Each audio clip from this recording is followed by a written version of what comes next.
Pride and Prejudice by Jane Austen. Chapter 5. Within a short walk of Longbourn lived a family with whom the Bennets were particularly intimate. Sir William Lucas had been formerly in trade in Meryton, where he had made a tolerable fortune, and risen to the honour of knighthood by an address to the King during his mayoralty. The distinction had perhaps been felt too strongly. It had given him a disgust to his business, and to his residence in a small market town, and in quitting them both he had removed with his family to a house about a mile from Meryton, denominated from that period Lucas Lodge, where he could think with pleasure of his own importance, and, unshackled by business, occupy himself solely in being civil to all the world. For, though elated by his rank, it did not render him supercilious. On the contrary, he was all attention to everybody. By nature inoffensive, friendly, and obliging, his presentation at St. James's had made him courteous. Lady Lucas was a very good kind of woman, not too clever to be a valuable neighbour to Mrs. Bennet. They had several children. The eldest of them, a sensible, intelligent young woman about 27, was Elizabeth's intimate friend. That the Miss Lucases and the Miss Bennet should meet to talk over a ball was absolutely necessary, and the morning after the assembly brought the former to Longbourn to hear and to communicate. "You began the evening well, Charlotte," said Mrs. Bennet with civil self-command to Miss Lucas. "You were Mr. Bingley's first choice." "Yes, but he seemed to like his second better." "Oh, you mean Jane, I suppose, because he danced with her twice. To be sure that it did seem as if he admired her. Indeed, I rather believe he did. I heard something about it, but I hardly know what. Something about Mr. Robinson." "Perhaps you mean what I overheard between him and Mr. Robinson. Did not I mention it to you? Mr. Robinson's asking him how he liked our Meryton assemblies, and whether he did not think there were a great many pretty women in the room, and which he thought the prettiest, and his answering immediately to the last question, 'Oh, the eldest, Miss Bennet, beyond a doubt. There cannot be two opinions on that point.'" "Upon my word! Well, that is very decided indeed. That does seem as if... But, however, it may all come to nothing, you know." "My overhearings are more to the purpose than yours, Eliza," said Charlotte. "Mr. Darcy is not so well worth listening to as his friend, is he? Poor Eliza, to be only just tolerable." "I beg you would not put into Lizzie's head to be vexed by his ill treatment, for he is such a disagreeable man that it would be quite a misfortune to be liked by him. Mrs. Long told me last night that he sat close to her for half an hour without once opening his lips." "Are you quite sure, ma'am? Is not there a little mistake?" said Jane. "I certainly saw Mr. Darcy speaking to her." "Ay, because she asked him at last how he liked Netherfield, and he could not help answering her, but she said he seemed quite angry at being spoken to." "Miss Bingley told me," said Jane, "that he never speaks much, unless among his intimate acquaintances. With them he is remarkably agreeable." "I do not believe a word of it, my dear. If he had been so very agreeable, he would have talked to Mrs. Long. But I can guess how it was. Everybody says that he is at up with pride, and I dare say he had heard somehow that Mrs. Long does not keep a carriage, and had come to the ball in a hack chaise." "I do not mind his not talking to Mrs. Long," said Miss Lucas, "but I wish he had danced with Eliza." "Another time, Lizzie," said her mother, "I would not dance with him if I were you." "I believe, ma'am, I may safely promise you never to dance with him." "His pride," said Miss Lucas, "does not offend me so much as pride often does, because there is an excuse for it. One cannot wonder that so very fine a young man, with family, fortune, everything in his favour, should think very highly of himself. If I may so express it, he has a right to be proud." "That is very true," replied Elizabeth, "and I could easily forgive his pride if he had not mortified mine." "Pride," observed Mary, who piqued herself upon the solidity of her reflections, "is a very common failing, I believe. By all that I have ever read, I am convinced that it is very common indeed, that human nature is particularly prone to it, and that there are very few of us who do not cherish a feeling of self-complacency on the score of some quality or other, real or imaginary. Vanity and pride are different things, though the words are often used synonymously. A person may be proud without being vain. Pride relates more to our opinion of ourselves, vanity to what we would have others think of us."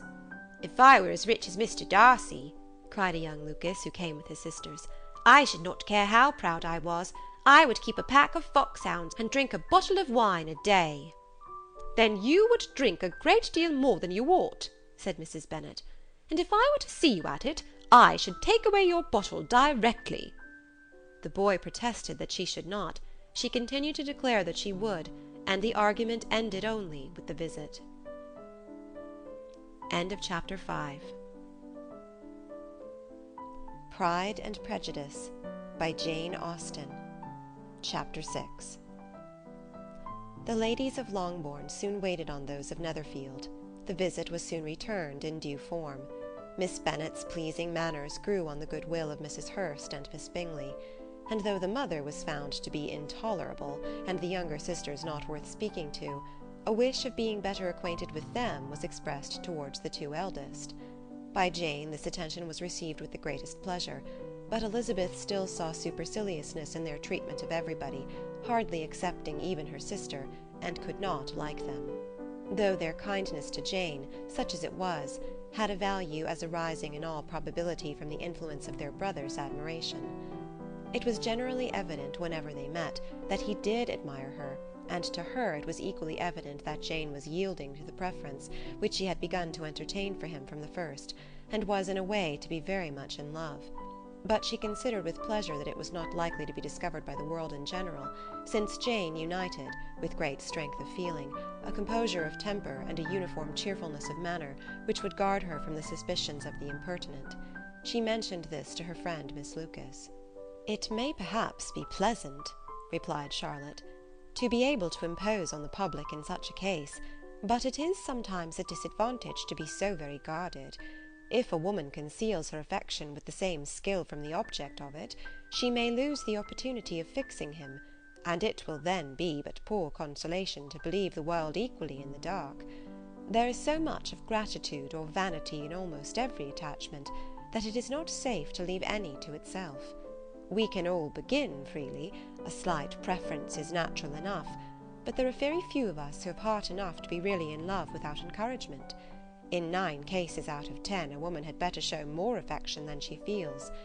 Bingley likes your sister undoubtedly, but he may never do more than like her, if she does not help him on." "But she does help him on, as much as her nature will allow. If I can perceive her regard for him, he must be a simpleton indeed not to discover it too." "Remember, Eliza, that he does not know Jane's disposition as you do." "But if a woman is partial to a man, and does not endeavour to conceal it, he must find it out." "Perhaps he must, if he sees enough of her. But though Bingley and Jane meet tolerably often, it is never for many hours together, and as they always see each other in large mixed parties, it is impossible that every moment should be employed in conversing together. Jane should therefore make the most of every half-hour in which she can command his attention. When she is secure of him, there will be more leisure for falling in love as much as she chooses." "Your plan is a good one," said Elizabeth, "where nothing is in question but the desire of being well married, and if I were determined to get a rich husband, or any husband, I dare say I should adopt it. But these are not Jane's feelings. She is not acting by design. As yet she cannot even be certain of the degree of her own regard, nor of its reasonableness. She has known him only a fortnight.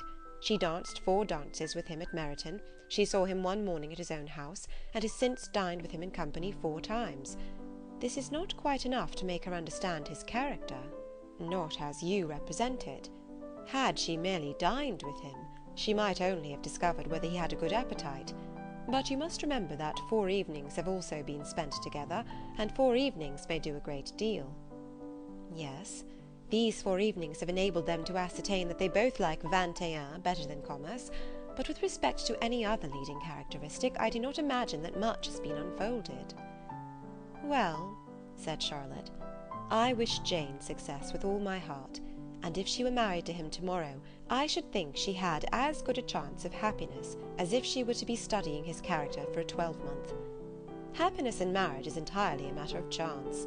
If the dispositions of the parties are ever so well known to each other, or ever so similar beforehand, it does not advance their felicity in the least. They always continue to grow sufficiently unlike afterwards to have their share of vexation, and it is better to know as little as possible of the defects of the person with whom you are to pass your life." "You make me laugh, Charlotte, but it is not sound. You know it is not sound, and that you would never act in this way yourself." Occupied in observing Mr. Bingley's attentions to her sister, Elizabeth was far from suspecting that she was herself becoming an object of some interest in the eyes of his friend. Mr. Darcy had at first scarcely allowed her to be pretty. He had looked at her without admiration at the ball, and when they next met, he looked at her only to criticise. But no sooner had he made it clear to himself and his friends that she hardly had a good feature in her face, than he began to find it was rendered uncommonly intelligent by the beautiful expression of her dark eyes. To this discovery succeeded some others equally mortifying. Though he had detected with a critical eye more than one failure of perfect symmetry in her form, he was forced to acknowledge her figure to be light and pleasing, and in spite of his asserting that her manners were not those of the fashionable world, he was caught by their easy playfulness. Of this she was perfectly unaware. To her he was only the man who made himself agreeable nowhere, and who had not thought her handsome enough to dance with. He began to wish to know more of her, and as a step towards conversing with her himself, attended to her conversation with others. His doing so drew her notice. It was at Sir William Lucas's, where a large party were assembled. "What does Mr. Darcy mean," said she to Charlotte, "by listening to my conversation with Colonel Forster?" "That is a question which only Mr. Darcy can answer." "But if he does it any more, I shall certainly let him know that I see what he is about. He has a very satirical eye, and if I do not begin by being impertinent myself, I shall soon grow afraid of him." On his approaching them soon afterwards, though without seeming to have any intention of speaking, Miss Lucas defied her friend to mention such a subject to him, which immediately provoking Elizabeth to do it, she turned to him and said, "Did you not think, Mr. Darcy, that I expressed myself uncommonly well just now, when I was teasing Colonel Forster to give us all a ball at Meryton?" "With great energy. But it is always a subject which makes a lady energetic." "You are severe on us." "It will be her turn soon to be teased," said Miss Lucas. "I am going to open the instrument, Eliza, and you know what follows." "You are a very strange creature by way of a friend, always wanting me to play and sing before anybody and everybody. If my vanity had taken a musical turn, you would have been invaluable. But as it is, I would really rather not sit down before those who must be in the habit of hearing the very best performers."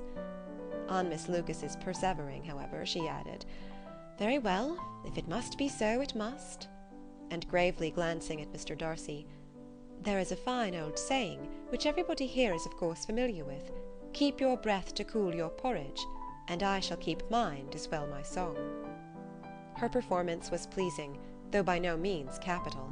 After a song or two, and before she could reply to the entreaties of several that she would sing again, she was eagerly succeeded at the instrument by her sister Mary, who having, in consequence of being the only plain one in the family, worked hard for knowledge and accomplishments, was always impatient for display.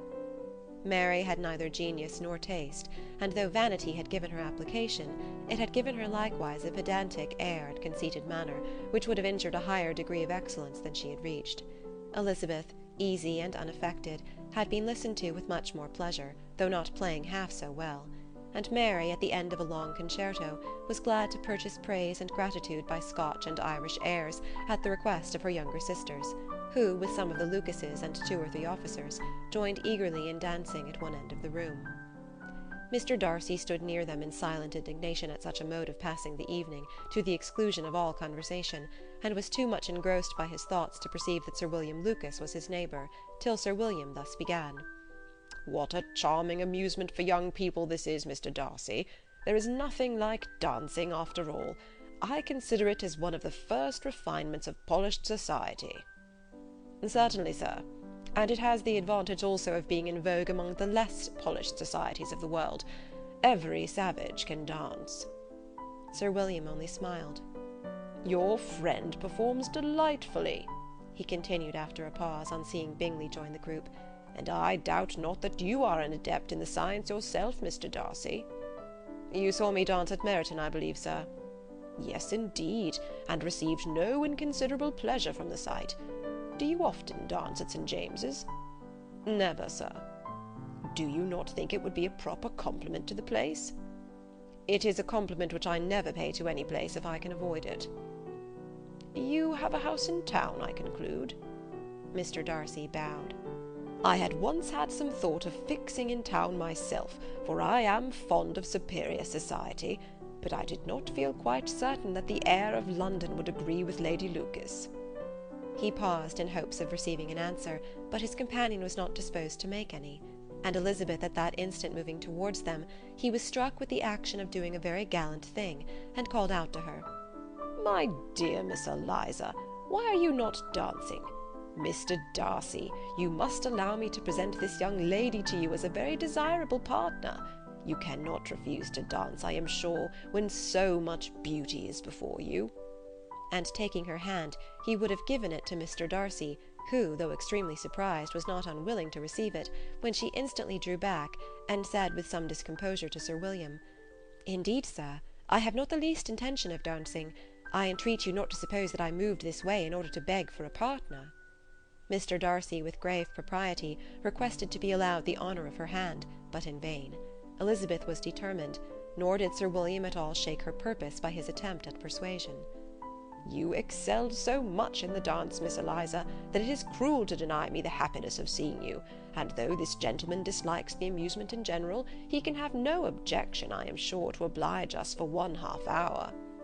Mr. Darcy is all politeness, said Elizabeth, smiling. He is indeed, but considering the inducement, my dear Miss Eliza, we cannot wonder at his complaisance, for who would object to such a partner? Elizabeth looked archly, and turned away.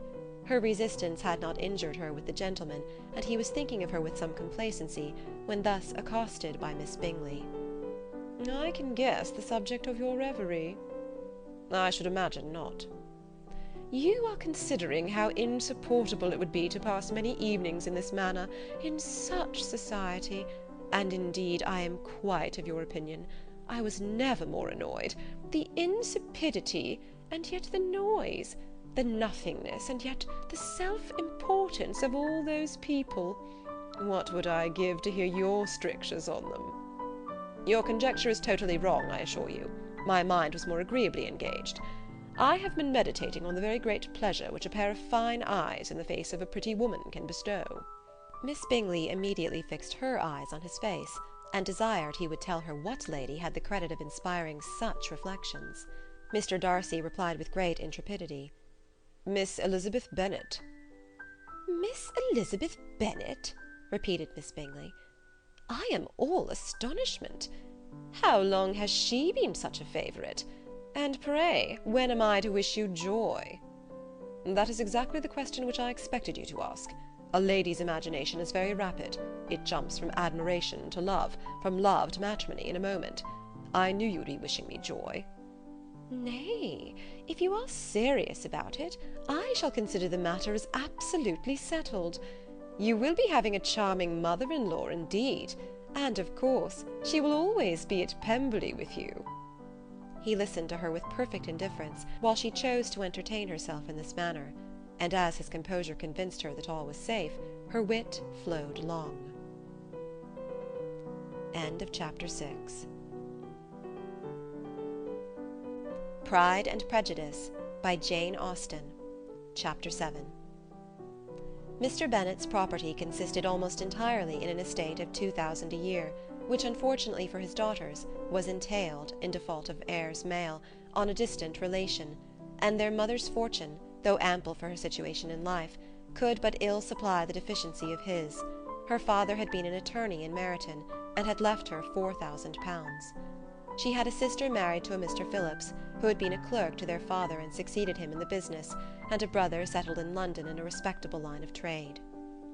The village of Longbourn was only 1 mile from Meryton, a most convenient distance for the young ladies, who were usually tempted thither 3 or 4 times a week, to pay their duty to their aunt, and to a milliner's shop just over the way. The 2 youngest of the family, Catherine and Lydia, were particularly frequent in these attentions. Their minds were more vacant than their sisters', and when nothing better offered, a walk to Meryton was necessary to amuse their morning hours, and furnish conversation for the evening, and however bare of news the country in general might be, they always contrived to learn some from their aunt. At present, indeed, they were well supplied both with news and happiness by the recent arrival of a militia regiment in the neighbourhood. It was to remain the whole winter, and Meryton was the headquarters. Their visits to Mrs. Phillips were now productive of the most interesting intelligence. Every day added something to their knowledge of the officers' names and connections. Their lodgings were not long a secret, and at length they began to know the officers themselves. Mr. Phillips visited them all, and this opened to his nieces a store of felicity unknown before. They could talk of nothing but officers, and Mr. Bingley's large fortune, the mention of which gave animation to their mother, was worthless in their eyes when opposed to the regimentals of an ensign. After listening one morning to their effusions on this subject, Mr. Bennet coolly observed, "From all that I can collect by your manner of talking, you must be two of the silliest girls in the country. I have suspected it some time, but I am now convinced." Catherine was disconcerted, and made no answer, but Lydia, with perfect indifference, continued to express her admiration of Captain Carter, and her hope of seeing him in the course of the day, as he was going the next morning to London. "I am astonished, my dear," said Mrs. Bennet, "that you should be so ready to think your own children silly. If I wish to think slightingly of anybody's children, it should not be of my own, however." "If my children are silly, I must hope to be always sensible of it." "Yes, but as it happens, they are all of them very clever." "That is the only point, I flatter myself, on which we do not agree. I had hoped that our sentiments coincided in every particular, but I must so far differ from you as to think our two youngest daughters uncommonly foolish." "My dear Mr. Bennet, you must not expect such girls to have the sense of their father and mother. When they get to our age, I dare say they will not think about officers any more than we do. I remember the time when I liked a red coat myself very well, and indeed so I do still at my heart, and if a smart young colonel, with 5,000 or 6,000 a year, should want one of my girls, I shall not say nay to him. And I thought Colonel Forster looked very becoming the other night at Sir William's, in his regimentals." "Mamma," cried Lydia, "my aunt says that Colonel Forster and Captain Carter do not go so often to Miss Watson's as they did when they first came. She sees them now very often standing in Clark's library." Mrs. Bennet was prevented replying by the entrance of the footman with a note for Miss Bennet. It came from Netherfield, and the servant waited for an answer. Mrs. Bennet's eyes sparkled with pleasure, and she was eagerly calling out while her daughter read. "Well, Jane, who is it from? What is it about? What does he say? Well, Jane, make haste and tell us. Make haste, my love." "It is from Miss Bingley," said Jane, and then read it aloud. "My dear friend, if you are not so compassionate as to dine to-day with Louisa and me, we shall be in danger of hating each other for the rest of our lives, for a whole day's tete-a-tete between two women can never end without a quarrel. Come as soon as you can on receipt of this. My brother and the gentlemen are to dine with the officers. Yours ever, Caroline Bingley." "With the officers?" cried Lydia. "I wonder my aunt did not tell us of that." "Dining out," said Mrs. Bennet. "That is very unlucky." "Can I have the carriage?" said Jane. "No, my dear, you had better go on horseback, because it seems likely to rain, and then you must stay all night." "That would be a good scheme," said Elizabeth, "if you were sure that they would not offer to send her home." "Oh, but the gentlemen will have Mr. Bingley's chaise to go to Meryton, and the Hursts have no horses to theirs." "I had much rather go in the coach." "But, my dear, your father cannot spare the horses, I am sure. They are wanted in the farm, Mr. Bennet, are they not?" "They are wanted in the farm much oftener than I can get them." "But if you have got them to-day," said Elizabeth, "my mother's purpose will be answered." She did at last extort from her father an acknowledgment that the horses were engaged. Jane was therefore obliged to go on horseback, and her mother attended her to the door with many cheerful prognostics of a bad day. Her hopes were answered. Jane had not been gone long before it rained hard. Her sisters were uneasy for her, but her mother was delighted. The rain continued the whole evening without intermission. Jane certainly could not come back. "This was a lucky idea of mine indeed," said Mrs. Bennet more than once, as if the credit of making it rain were all her own. Till the next morning, however, she was not aware of all the felicity of her contrivance. Breakfast was scarcely over when a servant from Netherfield brought the following note for Elizabeth. "My dearest Lizzie, I find myself very unwell this morning, which I suppose is to be imputed to my getting wet through yesterday. My kind friends will not hear of my returning till I am better. They insist also on my seeing Mr. Jones. Therefore do not be alarmed if you should hear of his having been to see me. and excepting a sore throat and headache, there is not much the matter with me. Yours, etc. Well, my dear, said Mr. Bennet, when Elizabeth had read the note aloud, if your daughter should have a dangerous fit of illness, if she should die, it would be a comfort to know that it was all in pursuit of Mr. Bingley, and under your orders. Oh, I am not afraid of her dying. People do not die of little trifling colds. She will be taken good care of. As long as she stays there, it is all very well. I would go and see her if I could have the carriage. Elizabeth, feeling really anxious, was determined to go to her, though the carriage was not to be had. And as she was no horsewoman, walking was her only alternative. She declared her resolution. How can you be so silly, cried her mother, as to think of such a thing in all this dirt? You will not be fit to be seen when you get there. I shall be very fit to see Jane, which is all I want. Is this a hint to me, Lizzie, said her father, to send for the horses? No, indeed, I do not wish to avoid the walk. The distance is nothing when one has a motive, only 3 miles. I shall be back by dinner.